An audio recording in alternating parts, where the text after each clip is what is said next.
No one likes being stuck in traffic. It's noisy and stressful, and more often than not, it causes you to arrive late. What if we could avoid traffic entirely? Sounds pretty nice. But what if we could not only avoid traffic, but get where we're going in a matter of minutes rather than hours, and at a price far less expensive than that of an airline ticket? Back in 2013, Tesla and SpaceX founder Elon Musk first announced his goal to make that vision a reality with an ambitious project called the Hyperloop. Since then, Musk has made the idea open source, allowing and encouraging teams around the world to make Hyperloop a reality.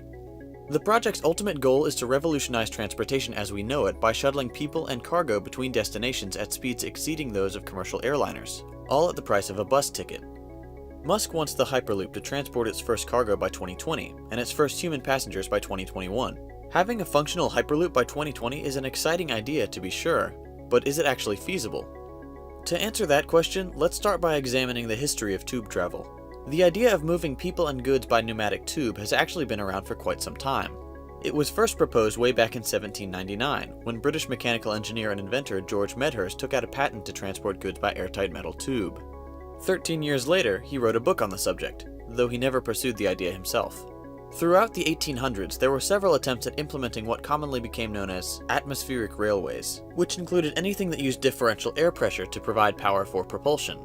One of the very earliest incarnations of an air pressure powered transport operated for just 2 months in 1864 in South London.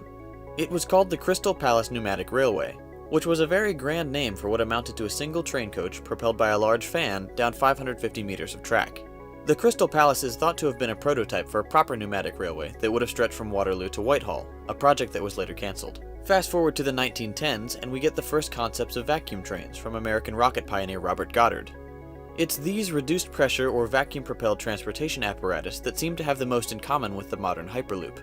Throughout the 200 or so year history of tube transportation, we've seen a series of failed prototypes and novelty patents, but no real successes. With that in mind, will the Hyperloop be any different? Let's look at some numbers. Musk envisions cutting the travel time between Los Angeles and San Francisco to a mere 35 minutes. He's proposed building a high-speed transportation system that would allow humans to travel at over 1,200 kilometers per hour, or just shy of the speed of sound. That's 610 kilometers, or 380 miles, in just over half an hour. That would indeed revolutionize transportation if such a system could be built. So, could it? On the surface, the idea seems simple. A long tube, very little friction, and pods that carry people and cargo. In reality, there are a number of critical factors that need to be addressed. First is the issue of temperature variations affecting the length of the tube. For example, on a hot day, the metal of the tube would expand, causing its length to vary significantly over the 610-kilometer distance. Modern bridges often use what are called expansion joints to account for shifting temperatures. The only problem with using such expansion joints on an airtight tube is that, well, it wouldn't be airtight anymore. The brains behind the various Hyperloop projects plan to counter the problem of temperature variation another way. The current suggested solution is adding what basically equate to giant expansion joints at either end of the tube. By giant, I mean these things will have to be huge, and allow over 300 meters of movement between them to compensate for the maximum amount of thermal expansion. They'd be very similar in design to the extendable walkways used to board aircraft.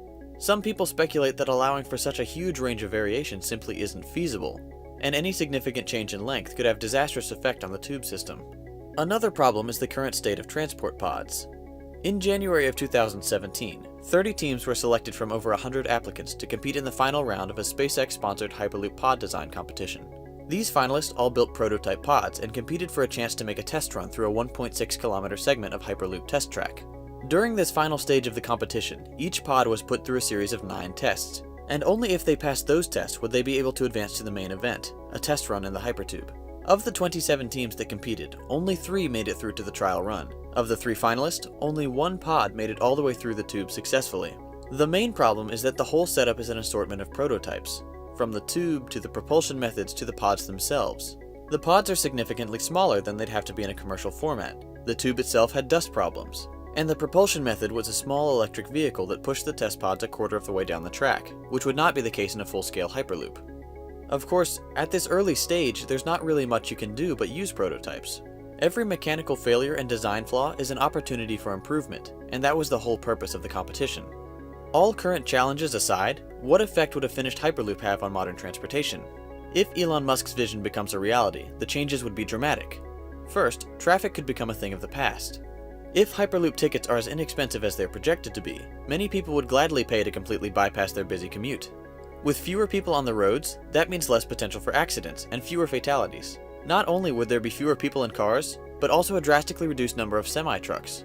Large transport trucks were the cause of almost 4,000 deaths in 2015, with 69% of those deaths being occupants of smaller cars.